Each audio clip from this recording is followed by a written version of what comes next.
Hello there. Your kind of idea that encouraging the personal responsibility in people is irrelevant when having a discussion about why crime rates differ between different ethnicities. Yeah, sure. So just so we don't mix up our terms, I think talking about personal responsibility is perfectly fine and dandy when we're talking to and about individuals.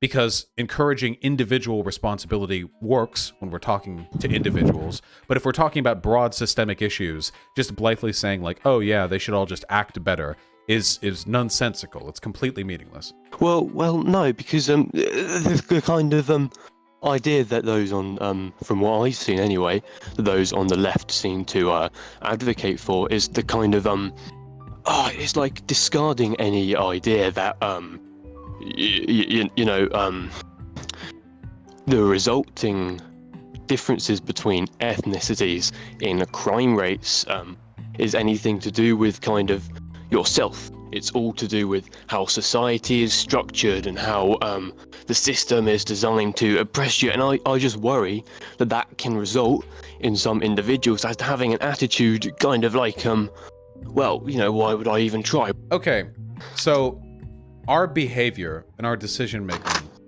stems fundamentally from one of two places: environmental or genetic influences. Would you agree with that?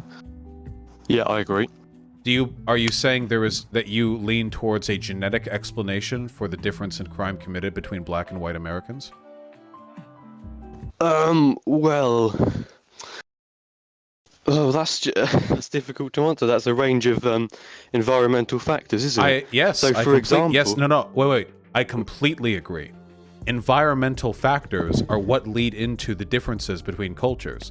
So, black American culture is very much a product of the fact that they were chattel slaves for 200 years, and after that, they were legally segregated against for an additional 80 or so.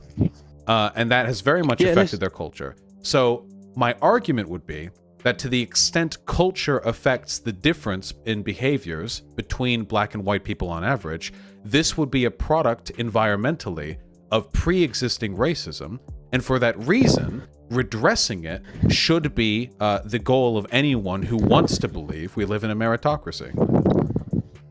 Right, there's a difference between thinking that there may be ethnic differences in IQ and thinking it's okay to treat someone differently because of that. Charles Murray is a racist. Didn't Sam Harris talk about it as well? Jordan Peterson and Stephen Molyneux talk about it. You'll never guess what my opinions are on Stephen Molyneux. Oh, yeah. Okay, wait, you realize Stephen Molyneux is literally a white supremacist, white nationalist who talks about the Jewish question, right? Sam Harris what about Sam Harris then? Yes, Sam Harris. Sam Harris is a neuroscientist. And? So he knows what he's talking about. Does that mean a person can't be racist? No, not at all. This is what I mean. I have people come to me and they think they're like these like adjunct professors on race and IQ, but they consistently misuse terminology, which suggests to me that their education of the subject stems largely from YouTube videos from other people who are similarly misinformed. I had to spend months researching all of this just to begin to understand a fraction of the misinformation that people who are fans of Sam Harris, Jordan Peterson, and Stefan Molyneux peddle in lieu of actually understanding the subject. But yes, I mean, Stefan Molyneux's racism, I think, is an inarguable fact. Large amounts of people with beliefs which sadly are very different from ours coming into Western countries. What is a Western country? So you're going to define Western country, you know, America, from Europe. Everything you say, I can hear every YouTube video you've watched. Everything that you say, all the language you use, I know the videos that you've watched. It would take so long to peel apart all of the preconceptions that you have when it comes to everything that we're talking about. But to speak very, very broadly on this, generally speaking, when people talk about Islamophobia, they're usually talking about bias against people for their for at least characteristics associated with race.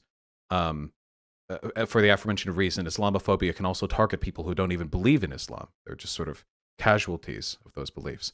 I do not typically hear people accuse people of being Islamophobic for being critical of Islam. People are very critical of Islam on the left. It's usually the insane clash of civilizations narrative that tends to come with it that people call Islamophobic, rightly so. Wait, they left. Was I too mean? Oh no. Damn. Fuck, I think I was too mean with that comment about how I know all the YouTube videos that he's watched. Fuck, because I know, because I do know. Do you think trans women are women?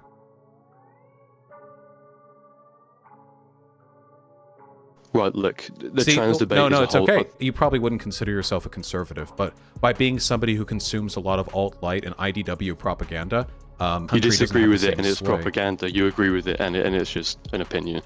No, generally speaking, when I accuse something of being propaganda, it has to do with its relationship to truth and introspection. I'm familiar with the types of media you consume. I have a very low opinion of it. Right.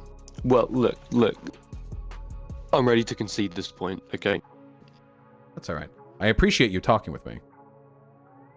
Yeah, thank you.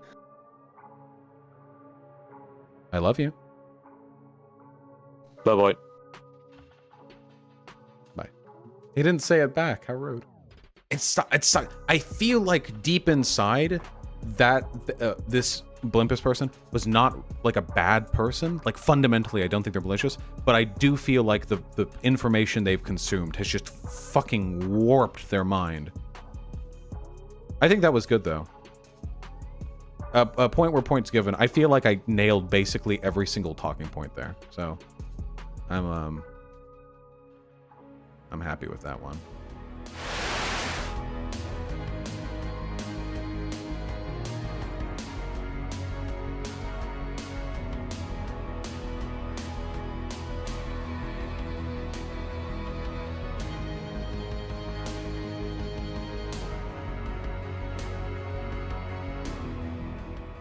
Women shouldn't be able to drive cars.